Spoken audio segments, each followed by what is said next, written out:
An Imperfect Leader, Leadership in After Action is supported by ILAA, a firm dedicated to supporting aspiring new and established leaders. For more information, please find them at human-centeredleaders.com. Hello, Imperfect Leaders. I am so excited. My new book, An Imperfect Leader, Human-Centered Leadership in After Action, is now available. You can order it by going to Amazon, Barnes & Noble. I've seen it online in lots of bookstores. And if you like it, would you please leave a positive review? Thank you so much for your support. I was recently in New York City. I had 45 minutes to burn, and I found myself outside the American Folk Art Museum right by Lincoln Center. And I had been to the International Folk Art Museum in Santa Fe, and I was just absolutely transfixed by the exhibition on ghosts and demons in Japanese culture, known as yokai. If you're a fan of My Neighbor Totoro or Spirited Away, these are examples of yokai. So I went into the American Folk Art Museum, and they were having a show on quilts. And there were story quilts and wedding quilts and quilts created during the 1930s, during the Depression as a fundraiser. And there were two quilts that made me think of my guest. One quilt was created by British soldiers stationed in India, and the other was a beautiful quilt dyed a deep and penetrating indigo. And how on earth could these two quilts make me think about my guest, Amy Illingworth? The British one, for one, challenged the notion of who typically engaged in quilt making, and the indigo quilt forced me to consider the history of how one acquired these magnificent colors, this magnificent indigo, and the antiquated system that thought it was okay to exploit and victimize to get these colors. Okay, so again, you're thinking, what on earth is he talking about? So how does this relate to my guest? Amy Illingworth is first and foremost a coach. She helps educators see what is not there. She helps them think more deeply, more clearly, and she helps them stitch their experiences together to form new understandings and new futures. Thanks for tuning in. Today on An Imperfect Leader, Dr. Amy Illingworth is my guest. Amy is the Assistant Superintendent of Educational Services for Encinitas Union School District in Encinitas, California. She is the author of The Coach Adventure, Building Powerful Instructional Leadership Skills that Impact Learning. And she is a prolific blogger for her blog, Reflections on Leadership and Learning. Amy Illingworth, welcome to An Imperfect Leader. Thank you so much, Peter. I'm happy to be here. Your blog, Reflections on Leadership and Learning, is really such an incredible resource. And in fact, this past week, I was talking with an amazing teacher, a gifted educator who was given an opportunity to begin coaching new teachers in the coming year. And this individual had so many questions, and I just started sending them links to your blog. I was like, and this one, and check out this one. And one of them included Elena Aguilar's work as well. So, I mean, really such good stuff. Would you tell us a little bit about your blog and how you came about creating it? Yes, and thank you so much. Thank you so much for diving into it and sharing it with others, because that is why I share, so that others can learn from me and I can learn from other people. So I do love to write and reflect. And honestly, my blog came about many years ago when my then boss and I at the time went to ISTE. The ISTE conference was here in San Diego, and we were surrounded by all these incredible, innovative educators, and blogging in education was newer then. Then it's kind of gone in and out of style with healthy bloggers and all sorts of people. But educational bloggers were just kind of really taking off, and it was Google Reader time. And I just sat in the blogging lounge one day, and I'm like, I love writing. Why don't I have a blog? And I talked to my boss. I'm like, I'm just going to do it. This is what I'm going to do. So I hit press post on the first blog, scared out of my mind, not even thinking anyone was going to read it because I had no followers yet. I had no one interested in my blog, but just the thought of making your thoughts public. So I feel scary about this podcast from time to time. I'm like, well, my mother listens, so that's nice. Right. My father reads my blog. So. There you go. So at the time, not many people read it yet, right? But then what I quickly realized is it was scary to do the first one. And then it didn't matter who was reading it at first, because I am somebody who reflects in writing. And so I really enjoyed taking my reflections public in that way. And when I did share my reflections via Twitter or other social media sources, I did get responses. And of course, that fuels you to want to do more and want to continue dialogues and conversations. And And then I slowly began to add other passion areas of mine. So I love coaching from the time I've been a teacher to a coach. So I started writing about coaching, and then I started writing about my reading. And so every time I added one of my interests onto my own blog, it made it more personal. And yet I connected more with more people who wanted to hear about my interests or have connections with the interests that we shared in common. And so that's where it began. And even though I'm an introvert by nature, I have a public blog out there that many people read on occasion. Wow, I find that somewhat surprising just based on our interactions so far that you would consider yourself an introvert. Although even my own children would say that I'm an extrovert, but I get energy from people, but I actually prefer to sort of be by myself. And so that sometimes is confusing when I'm so out there, sort of like, hey, how's it going? So, Well, I think the biggest thing for me, I love people. I love connecting with people, but I like one-on-one conversations better than large crowds. And if I go into a large crowded space, whether it's for amazing professional development or a social situation, I am drained at the end of that, whether it was yeah. wonderful or not. And that to me is the best definition I have of my introvertedness. After anything big and social, I need that downtime recharging in silence by myself. So knowing that about yourself, that's interesting because one of the questions I wanted to ask you, I was looking at your blog and there's an image of your laptop, and you actually on your blog, you circle this word. And so I'm curious, why do you have a post-it of the word gentle on your laptop? So gentle is my word of the year for 2023. And every year for the last 8 years, I believe, I have selected a word of the year. And I do share that on my blog regularly. And then throughout the year, I pick something that is something that I want to work on personally and or professionally. And I want a regular reminder of myself to be more, do more for people. This year, in this case, I wanted to be more gentle with myself, and I wanted to be more gentle with others. I am originally from New Jersey, so I talk fast, I read fast, I do a lot of things fast, and it often makes me seem less gentle when I am making very quick decisions or snap judgments. And so I really wanted to slow myself down with my colleagues and be more gentle with myself in those snap judgments as well. So that's my daily reminder. That makes a lot of sense. I'm a Long Islander originally, and so I'm also one who constantly interrupts people when they're talking. In fact, when you're talking, I hit the mute button, so it doesn't matter if I start talking. I know I'm not going to interrupt you. But I remember I had a board member specifically during my evaluation who said, "I feel like you don't respect me because you always interrupt me." And I thought, "Oh no, I'm so engaged in the conversation that truly I'm telling you, it's almost an expression of love. No, I'm so committed to this conversation that I interrupt you. I am so sorry." And I had to really kind of learn to be, as your post-it said, gentle. In the leadership model that I use to advise others, there is this dimension called collective aspiration.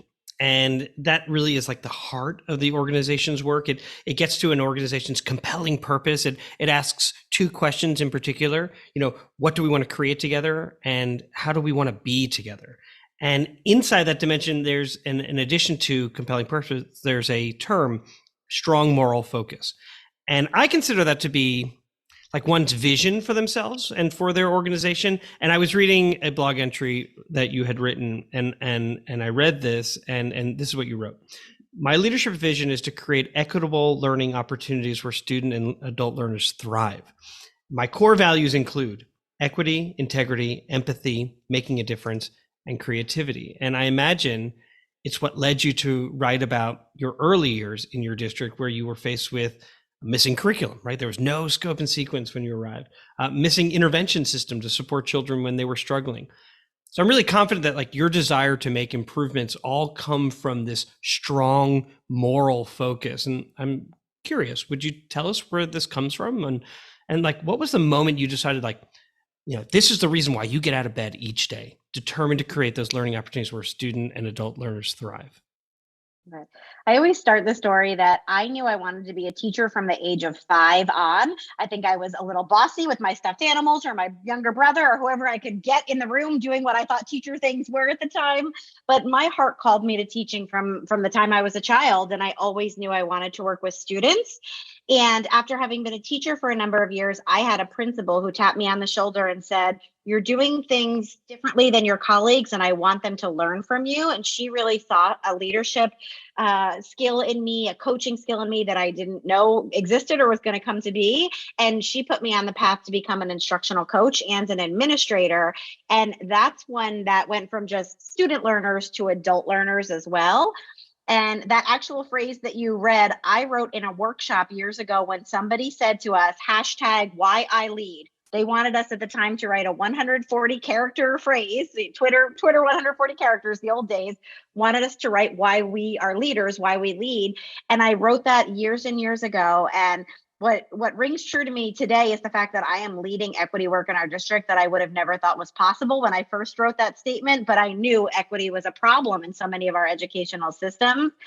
And I always have students at the heart of my work, but the teachers are our adult learners, and that's who I truly impact the most on a day-to-day basis. And I hope that my impact on them impacts those student learners. So that is what drives me every day and what makes me want to come back to work every single day to see those learners. I'm curious if you have a thought on the difference between mentoring and coaching, because you're deeply steeped into this role that Encinitas clearly has a vision for coaching teachers, which I don't get a sense in my conversations with superintendents around the nation that is a deeply held belief in terms of coaching. And yet there's also this component of mentoring. And I wonder, do you distinguish between the two? It's funny. I always gravitate to the word coaching because that has been where my training was. I was raised as a coach. A peer coach was my first title in the coaching world. So I do think they can be used synonymously, but I think it's most important that a system and organization defines what they mean by whatever term they choose to use. I think when I talk coaching, it could be what a mentor does for people.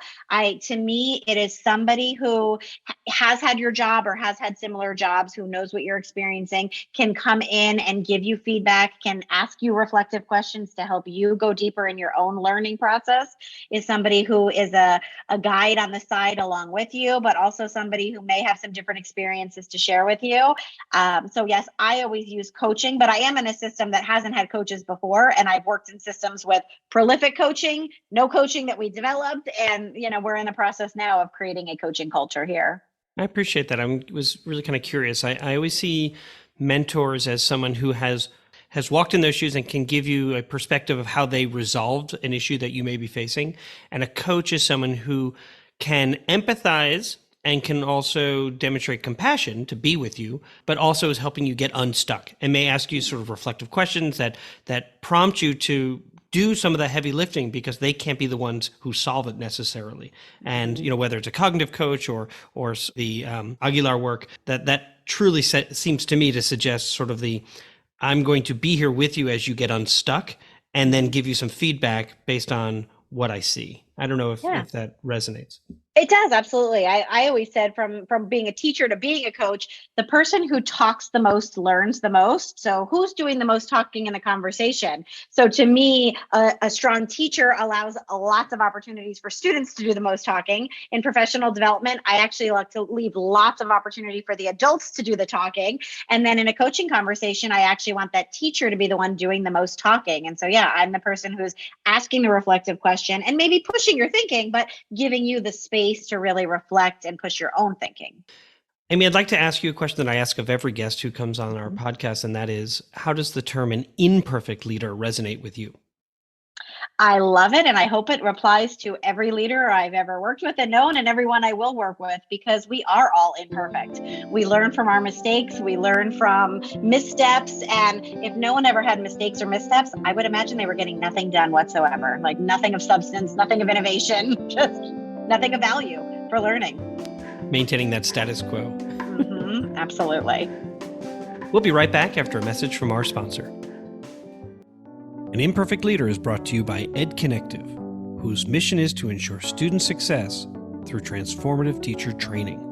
EdConnective helps teachers move from awareness about strategies and frameworks to successful and consistent implementation. Their friendly coaches celebrate classroom success with teachers, and with concrete classroom data, support teachers in their growth, one step at a time. I've been thinking about this a lot. During the pandemic, student teachers didn't get a chance to do their student teaching with children. They just started teaching in classrooms. And they need help. Across the nation, states are adopting higher expectations to make up for learning loss. That's where EdConnective fits in. Their vision is that every student deserves a great teacher, and every teacher deserves a great coach. Find out more by contacting them at edconnective.com. We're back for segment 2 of An Imperfect Leader called Imperfect Leadership in After Action.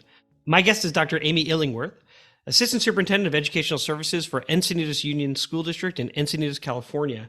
And Amy is an author of The Coach Adventure, Building Powerful Instructional Leadership Skills That Impact Learning. And she also writes regularly on her blog, Reflections on Leadership and Learning. Both of those we'll have links to both of those in our show notes. But in this segment, we ask our guests to deconstruct a decision that they had to make, and then we discuss it. And I know you're totally up for this because you wrote in your ABCdery of reflections, reflection is often dedicated to the past, what we coulda, shoulda, woulda done if only. What if we took the time instead to reflect on the possibilities of what could be, to look ahead to a bright and hopeful future? Well, we'll get there at the end. My last question is always like, so, what was something that was good that came out of this? But now let's start with what happened. So I'd like to talk about a hiring situation. And I have actually had this situation on more than one occasion. So you think I've learned from my lesson. Well, I've really learned now from my lesson. It's happened in 2 different settings, and it happened differently. So I did learn the first time. The first experience was being in a district, hiring for a position who was going to work in my department. And the big message in the district was we hire from within. It was a very important part of leadership above me at the time. We hire from within. We want to build capacity. We want to grow. But I was hiring for an instructional coach position where there hadn't been people who had been grown into this position. So I, in the first case, I really was kind of forced to hire somebody from within because that was so much a part of the culture. So we tried to hire the best possible person of the people available to you. And what ended up happening is we put a square peg in a round hole. We hired somebody from within who was part of the system, but was not prepared to be an instructional coach, did not have the skill set, didn't have the mindset for what we were looking for in that position. So what got overlooked? So I think that there were a few things that got overlooked. One, if we had expanded beyond internal only candidates, we might have had a better discussion as an interview panel. I was not alone in this decision making, but the interview panel might have been able to see some pros and cons with anyone that we interviewed, and maybe would have been able to see the gaps in this particular candidate who we hired in their particular skill set. Because, you don't want to compare apples to apples with humans, but if we had had any other candidates interviewing who shined a little brighter in the interview, especially externally, maybe who had some coaching background, we might have realized that the person we were hiring just didn't have the background or the knowledge to hit the ground running. And the second piece of what got overlooked was the relationships this person had internally actually hurt them in being successful in their position, which is a huge piece of coaching. That's interesting because certainly as you begin working with people, those who are being coached have to feel like there's psychological safety to be able to be vulnerable with their coach. And if there's maybe some baggage that is associated with those relationships, that can be really difficult. So I want to just kind of back up and just kind of make sure in terms of those who are listening, as a superintendent or an assistant superintendent or as a principal, but if you're a hiring manager, it is possible that you have a vision for your district. You want to hire people from within. It makes a ton of sense in terms of trying to build a culture where people can thrive within your own system. And at the same time, if you limit yourself to only hiring from within, you may lose out on potential opportunities, those who might bring new ideas or bring a level of expertise that really will elevate the entire system. So it sounds like as you were describing this, that this big overlooking didn't mean that you couldn't hire someone from within, but when you restrict it to only people from within, you're really maybe left with very few opportunities to hire the best candidate for a position. Absolutely. And I think that I agree. I think the philosophy of hiring from within is wonderful to maintain a system. However, you have to have systems in place to build capacity. So if you want teachers to grow into instructional coaches, they need to have had experience being coached by an instructional coach and have the philosophies and the understanding and the job description clearly defined within your system. Or if we want teachers to become future administrators, we need some sort of pathways, some sort of capacity building, which I've been able to do in jobs after that one that I was just talking about, where I recognized if we're going to do this, we have to build the pathway for the people. That's interesting because the reason why you were establishing this position in the first place was because something needed to change within the system. And then you were somewhat limited to be able to do that because you were maintaining status quo. We want something Exactly. different, but we're not going to actually do anything to make sure that that could actually happen. So it sounds like that's frustrating, but we'll get to frustrating in a second. What did you learn in terms of about relationships, or what new relationships were formed? Well, part of what I learned, and the reason why I agreed to the initial hiring of this person, was I was newer to the system as well. And so I didn't want to balk the tradition of it's important to hire from within. I didn't have the relational capacity to say, no, this isn't the time to do this. And so I needed to earn my trust with people. So I did earn people's trust by hiring this person. However, what I learned is that this person came with baggage, as you mentioned, and because they didn't have the relationships to be successful, I also earned my street cred and my trust when I then released them from their position a year later. And so they weren't somebody who could maintain the position. And I got just as much respect for hiring from within as I did from trying to coach up and then recognizing it wasn't the right fit. We refer to that as being a lead learner, being willing to say, I made a mistake. Now, here in this situation, you owned someone else's maybe short-sightedness or just within the system in terms of only doing a internal hire. But that willingness to say, this isn't working and I'm going to move in a different direction. I'm going to make that mid-course correction, which sometimes is really, really hard, particularly if there are connections and relationships already existing and you yourself are still building them. So I could imagine you do get credibility, but that's a really hard time, no doubt. Mm-hmm. So what frustrated you? Well, I do think, similar to what you were saying, knowing when to hire from within or not, and really part of the hiring process in that situation, we had a very loose hiring process. So what frustrated me was the lack of protocols, the lack of a structure to have really meaningful discussions with an interview panel to make the best choice. Sometimes I've been in systems where if you don't have protocols, we just think, well, that's who we saw. We'll take the best of this bunch and move on, instead of having some sort of rubric and ranking system and protocol where we dialogue about the strengths of each candidate and the challenges or wonderings, doing some significant checks for reference checks, even within systems, checking for all the people who've worked with this person, who have supervised them, who have relationships with them. We did not have a protocol to truly know on paper that this wasn't the right person. And so we just used our gut, and internally they were the one, and we went on. So that frustrated me. One of the things that we learned, it was very difficult learning this, how valuable it is also for those who don't get selected to be told that they were not selected and to be willing to offer some sort of feedback. I know you can't say very much. You can't talk about what happens in the room when when you're deliberating. But there is a level, I'll go to one of your words, integrity. There's great, you gain integrity or you maintain high levels of integrity when you have that personal conversation with someone to let them know they didn't get the job. Absolutely. There was an internal hire that we did, and a dear, incredible leader who didn't get the job and then never found out until we announced who did get the job. And that was so devastating to that person.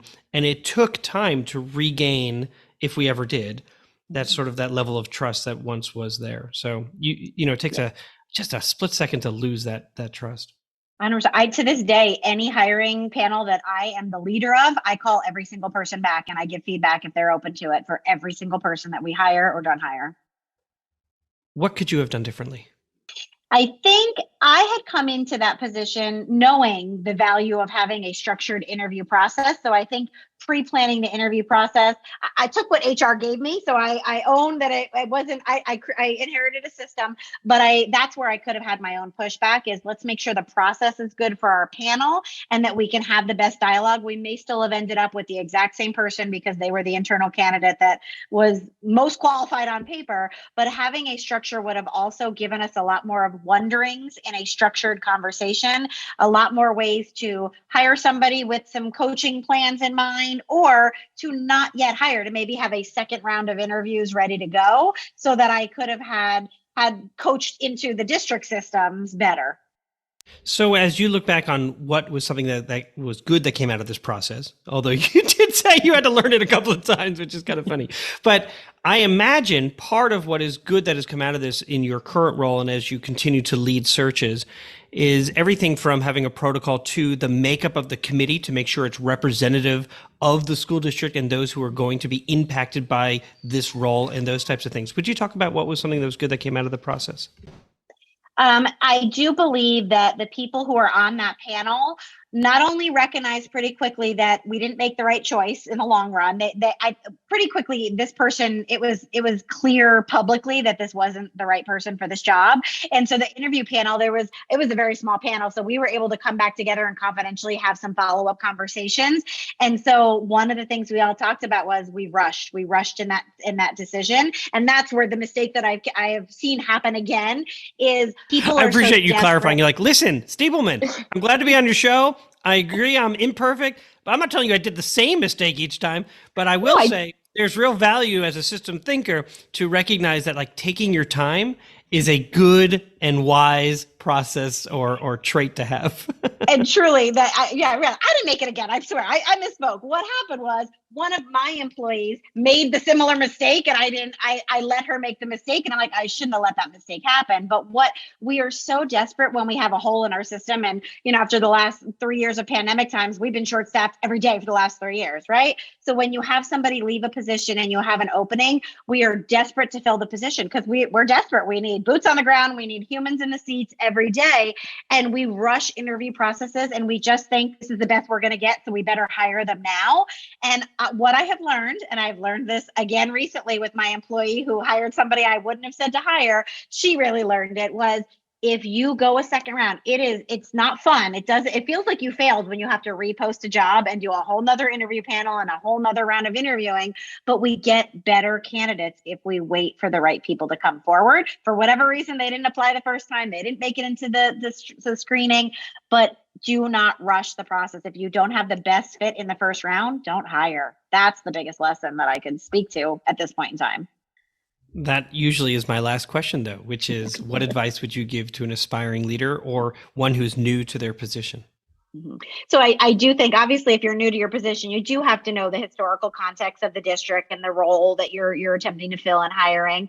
I think making sure things that I had in place, clear interview questions that are clear for everyone that you interview. But I do think a rubric, a note-taking guide that leads to a discussion in that panel afterwards helps guide the conversation. I don't let people the minute somebody leaves the room, I don't let people just start talking about what they didn't like. I freeze everything and I say, let's start with strengths. And I make everybody quote some specific strength that they heard in an interview. Then we go into wonderings. I don't let it be a negative bashing. I say, what are we wondering? What did we not hear that we would have wanted to hear? And those wonderings will often lead to either the reason we say no to a candidate or the reason I make calls for reference checks. Those are the questions I end up forming in the reference checks. So having your interview panel prepared with the questions, rubric, discussion guides, and then not hiring the best that you think is available, but hiring truly the best for what you need. My guest again today was Dr. Amy Illingworth, and she is the author of The Coach Adventure, Building Powerful Instructional Leadership Skills that Impact Learning. And she's a prolific blogger, so please check out Reflections on Leadership and Learning. And Amy, there are a few people as reflective and as positive and as forward-thinking as you. And this has been an absolute delight. Thank you so much for your time, but also for what you do for our profession. Our kids and our teachers and our principals, they really are. They're counting on you in terms of that role that you get to play as a coach and coaching other coaches. And it's clear you've embraced that opportunity to serve them well. So thank you so much for being a guest. Thank you so much, Peter. And thank you for this podcast. You're really asking us to think about our mistakes and learn from them with one another. And I appreciate that. Music for An Imperfect Leader was written and arranged by Ian Varley. Sam Falbo created the Daruma doll butterfly artwork. Imperfect leadership is not a scarlet letter. It is a badge of honor.